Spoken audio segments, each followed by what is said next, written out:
Hi all, welcome to my YouTube channel biology vlogs. അപ്പോൾ ഇന്ന് ഞാൻ കേരള PSC ഫിഷറീസ് അസിസ്റ്റൻ്റ് എക്സാമിനേഷനുമായി ബന്ധപ്പെട്ട കുറച്ച് കാര്യങ്ങളാണ് സംസാരിക്കാൻ പോകുന്നത്. അപ്പോൾ നമുക്കറിയാം ഇതിൻ്റെ നോട്ടിഫിക്കേഷൻ ഒരു ജൂലൈ മാസം വന്നതാണ്. അപ്പോൾ നിങ്ങളെല്ലാവരും തന്നെ ഈ എക്സാമിന് അപ്ലൈ ചെയ്തിട്ടുണ്ടെന്ന് ഞാൻ വിചാരിക്കുന്നു.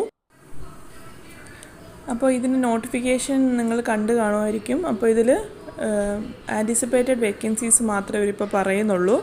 സ്കെയിൽ ഓഫ് പേ എന്ന് പറയുന്നത് 25,000 to 57,900 ആണ്. അതുപോലെ തന്നെ ഇത് നിങ്ങൾക്ക് PSCയുടെ ഡയറക്റ്റ് പോർട്ടലിൽ നിന്ന് അപ്ലൈ ചെയ്യാവുന്നതാണ്. അപ്പോൾ എല്ലാവരും അപ്ലൈ ചെയ്തിട്ടുണ്ടെന്നാണ് ഞാൻ വിചാരിക്കുന്നത്. അപ്പോൾ ഇതിൻ്റെ ക്വാളിഫിക്കേഷൻ നമ്മൾ നോക്കുകയാണെങ്കിൽ, ഏജ് ലിമിറ്റ് നോക്കുകയാണെങ്കിൽ 18 to 36 ഇയേഴ്സ് വരെയുള്ളവർക്ക് അപ്ലൈ ചെയ്യാം. ക്വാളിഫിക്കേഷൻ എന്ന് പറഞ്ഞാൽ pass in VHSC certificate course in fish processing technology, aquaculture, fishing craft and gear technology, ഇതൊക്കെയാണ് ഇതിൻ്റെ ക്വാളിഫിക്കേഷൻ എന്ന് പറയുന്നത്. അതുപോലെ തന്നെ കഴിഞ്ഞ നമ്മളുടെ അഡ്വൈസ് നോക്കുകയാണെങ്കിൽ ഏകദേശം 79 അഡ്വൈസാണ് ഈ ഒരു ഇതിൽ പോയിട്ടുള്ളത്. നമുക്കിന്ന് ഫിഷിംഗ് ക്രാഫ്റ്റ് ടെക്നോളജിയെ പറ്റി പഠിക്കാം. അപ്പോൾ ഇതിൽ ഞാൻ മെയിനായിട്ടും ഏൻഷ്യൻ്റായിട്ട് യൂസ് ചെയ്തിട്ടുള്ള ഫിഷിംഗ് ക്രാഫ്റ്റ് ടെക്നോളജീസാണ് ഡിസ്കസ് ചെയ്യാൻ പോകുന്നത്. അപ്പോൾ അതിന് മുന്നായിട്ട് എന്താണ് ഫിഷിംഗ് എന്ന് നോക്കാം.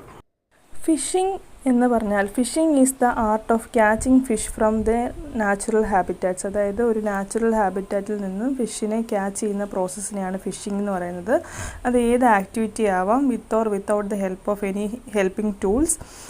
നമ്മൾ അക്വാട്ടിക് അനിമൽസിനെ അല്ലെങ്കിൽ ഫിഷസിനെ ക്യാച്ച് ചെയ്യുന്ന പ്രോസസ്സാണ് ഫിഷിംഗ് എന്ന് പറയുന്നത്. ഇനി നമുക്ക് മെയിനായിട്ടുള്ള ഡെവലപ്മെൻറ്റ് ഓഫ് ഫിഷിംഗ് ക്രാഫ്റ്റിൽ വരുന്നതാണ് കട്ടാമാരൻ എന്ന് പറയുന്ന ഒരു ഫിഷിംഗ് ക്രാഫ്റ്റ് എന്ന് പറയുന്നത്. അതൊരു വളരെ ട്രഡീഷണൽ ആയിട്ടുള്ളൊരു ഫിഷിംഗ് ക്രാഫ്റ്റാണ്. Catamaran is a type of boat or ship with 2 parallel hulls. അപ്പോൾ 2 പാരലൽ ഹൾസ്, വുഡ് വെച്ചിട്ടുള്ള 2 പാരലൽ ഹൾസ് വെച്ചിട്ടുള്ള ഒരു സ്ട്രക്ചറാണ്. ഇതിനെ തമ്മിൽ ജോയിൻ ചെയ്യുന്നുണ്ട്. ഒരു ഡെക്ക് അല്ലെങ്കിൽ ഒരു ഫ്രെയിം വെച്ച് ഈ 2 ഹൾസിനെയും കൂടെ ജോയിൻ ചെയ്തിട്ടാണ് ഇത് നിർമ്മിച്ചിട്ടുള്ളത്.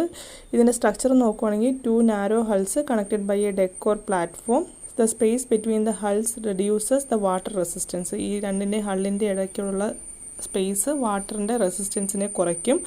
അതുപോലെ തന്നെ ഇത് മെയിനായിട്ടും നിർമ്മിച്ചിട്ടുള്ളത് വുഡ്, ഫൈബർ ഗ്ലാസ്, സ്റ്റീല് ഒക്കെ വെച്ചിട്ടാണ്. അപ്പോൾ ഏൻഷ്യൻ ടൈമിൽ ഈ ഫൈബർ ഗ്ലാസും സ്റ്റീലൊന്നും ഇല്ലാത്തതുകൊണ്ട് മെയിനായിട്ട് വുഡ് വെച്ചിട്ടാണ് ഇതിനെ പണ്ട് കാലത്ത് നിർമ്മിച്ചുകൊണ്ടിരിക്കുന്നത്.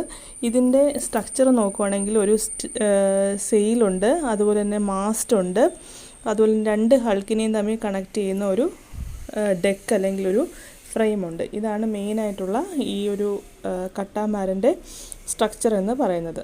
അപ്പോൾ നമ്മൾ ഏൻഷ്യൻ്റായിട്ട് യൂസ് ചെയ്യുന്ന ഒരു ഫിഷിംഗ് ടൂളാണ് കട്ടാമാരൻ. ഫസ്റ്റ് ആദ്യകാലത്ത് വന്നിട്ടുള്ളൊരു ഫിഷിംഗ് ക്രാഫ്റ്റാണ് ഇത്. ഇനി നമുക്ക് ഇതിൻ്റെ കട്ടാമാരൻ്റെ ഫീച്ചേഴ്സ് നോക്കാം. It is A very stable structure on water because of the wide base. ഇതിൻ്റെ വൈഡ് ബേസ് ഉള്ളത് കാരണം അത് വളരെ വാട്ടറിൽ വളരെ സ്റ്റേബിളാണ്. ഇതിന് ഹെവി ലോഡ്സിനെയൊക്കെ ക്യാരി ചെയ്യാനുള്ളൊരു കപ്പാസിറ്റി ഉണ്ട്. അതുപോലെ തന്നെ ഒരു വളരെ ലെസ് പവർ മതി ഇതിനെ മൂവ് ചെയ്യാൻ വേണ്ടിയിട്ട്, വളരെ കുറച്ച് പവർ മതി. ഇതിൻ്റെ യൂസേഴ്സ് എന്ന് പറയുന്നത് മെയിനായിട്ടും ഇന്ത്യയിൽ, മെയിനായിട്ടും മെനി കോസ്റ്റൽ റീജിയൻസിൽ ഇപ്പോഴും ഈ ഒരു ട്രഡീഷണൽ ഫിഷിംഗ് ക്രാഫ്റ്റ് യൂസ് ചെയ്യുന്നുണ്ട്. ഇത് മെയിനായിട്ടും അവർ വുഡ് വെച്ചിട്ടാണ് നിർമ്മിക്കുന്നത്. മോഡേൺ വേർഷൻസ് ഓൾസോ അവൈലബിൾ ആണ്. ഇൻഷോർ ആൻഡ് ഓഫ് ഷോർ ഫിഷിങ്ങിന് വേണ്ടിയിട്ടുള്ള മോഡേൺ സ്ട്രക്ചേഴ്സ് അവൈലബിൾ ആണ്. അത് മെയിനായിട്ടും ഫിഷിനെ ട്രാൻസ്പോർട്ട് ചെയ്യാനും ടൂറിസം, കോസ്റ്റൽ സർവൈലൻസിനൊക്കെയാണ് മെയിനായിട്ടും ഈ കട്ടാമാരനെ ഇപ്പോൾ യൂസ് ചെയ്യുന്നത്. നെക്സ്റ്റ് സ്ട്രക്ചറാണ് ഫിഷിംഗ് ക്രാഫ്റ്റാണ് ഡഗ് ഔട്ട് കാന്യൂ എന്ന് പറയുന്നത്. അപ്പോൾ നമുക്കറിയാം ഏതൊരു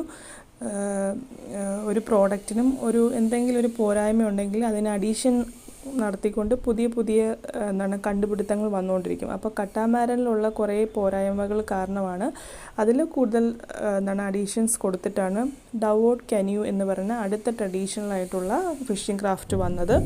അതെന്ന് പറയുന്നത് ഈ dug out canoe is a boat made by hollowing out a single large tree trunk. ഇതെന്ന് പറഞ്ഞാൽ ഒരു വലിയൊരു ട്രീയുടെ ട്രങ്കിനെ ഹോളോ ഔട്ട് ചെയ്തിട്ട്, അത് ഹോളോ ചെയ്യാൻ മെയിനായിട്ടും ആ ലോഗ് ക്രേവ് ചെയ്തിട്ടോ അല്ലെങ്കിലോ കൺട്രോൾഡായിട്ട് ബേൺ ചെയ്തിട്ടോ ആണ് ആ ഒരു ട്രങ്കിൽ തന്നെ ഒരു സ്പേസ് ഉണ്ടാക്കി എടുക്കുന്നത്.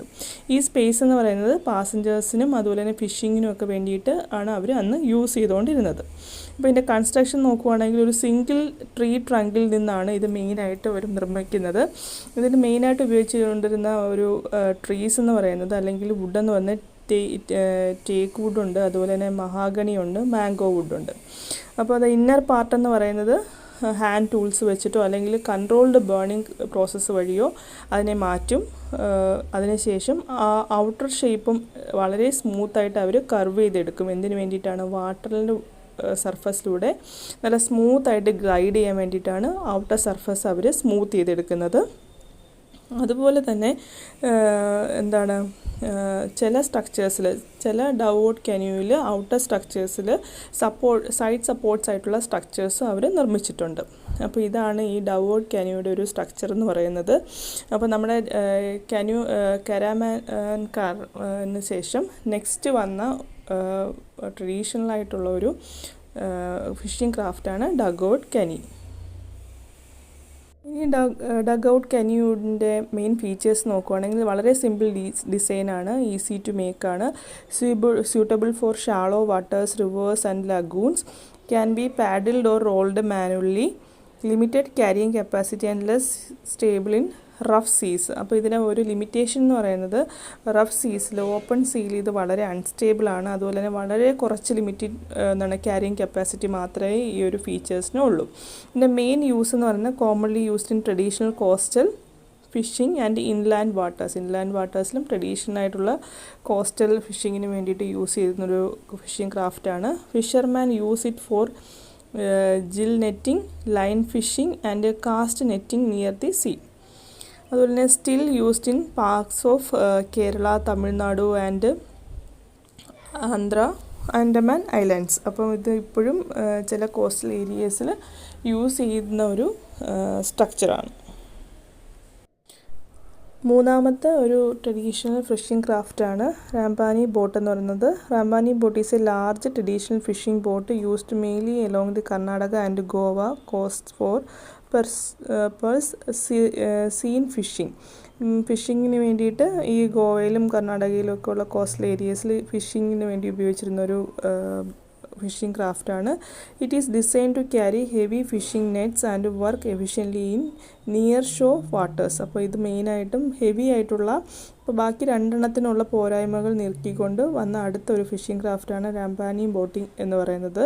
ഇതിൻ്റെ പ്രത്യേകത എന്ന് വെച്ചാൽ ഹെവി ഫിഷിംഗ് നെറ്റ്സിന് ഇതിന് ഹോൾഡ് ചെയ്യാൻ പറ്റും. അതുപോലെ തന്നെ ഹെവി ഫിഷിങ്ങിന് വേണ്ടിയിട്ട് യൂസ് ചെയ്യുന്നൊരു ക്രാഫ്റ്റാണ്. കൺസ്ട്രക്ഷൻ ആൻഡ് ഡിസൈൻ നോക്കുകയാണെങ്കിൽ ഇത് മെയിനായിട്ടും വുഡ് വെച്ചിട്ടാണ് ഉണ്ടാക്കിയിരിക്കുന്നത്. തേക്ക് വുഡാണ് ഉപയോഗിച്ചിരിക്കുന്നത്. Has a pointed bow and a wide stern to provide stability. ഇതിനൊരു പോയിൻറ്റഡ് ബോ ഉണ്ട്, അതുകൊണ്ട് തന്നെ അത് സ്റ്റെബിലിറ്റി പ്രൊവൈഡ് ചെയ്യാൻ അത് വളരെ ഇനഫാണ്. അതുപോലെ തന്നെ യൂഷ്വലി മോട്ടറൈസ്ഡ് ആയിരിക്കും. Fitted with an inboard and or outboard engine. ഇൻബോർഡോ അല്ലെങ്കിൽ ഔട്ട്ബോർഡ് എൻജിനുമായിട്ട് ഇത് ബന്ധിപ്പിച്ചിട്ടാണ്, മോട്ടറൈസ്ഡ് ആയിട്ടാണ് അത് വർക്ക് ചെയ്യുന്നത്.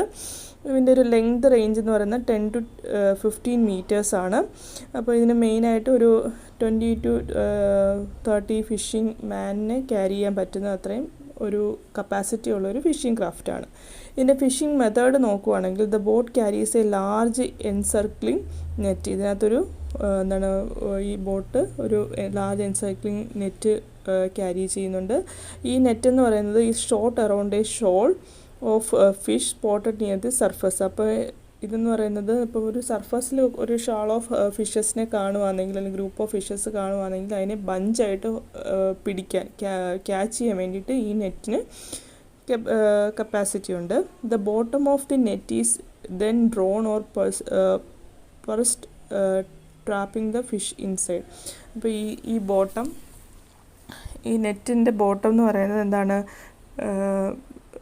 ഈ ഫിഷസിനെ പെട്ടെന്ന് അതിലേക്ക് നെറ്റിലേക്ക് ക്യാച്ച് ചെയ്ത് ഇടാൻ കപ്പാസിറ്റി ഉള്ളൊരു നെറ്റാണ്. ഇത് commonly use to catch sardines, mackerel and rank of. നമ്മൾ മെയിനായിട്ടും പഠിച്ചത് 3 ഫിഷിംഗ് വളരെ ട്രഡീഷണലായിട്ട് യൂസ് ചെയ്തിട്ട് 3 ഫിഷിംഗ് ക്രാഫ്റ്റിനെ സമ്മറിയിൽ കൊടുത്തിട്ടുള്ളത്. അപ്പോൾ നിങ്ങൾക്ക് ഈ ഒരു ടേബിൾ നിങ്ങൾക്ക് ഹെൽപ്ഫുൾ ആവുമെന്ന് വിചാരിക്കുന്നു.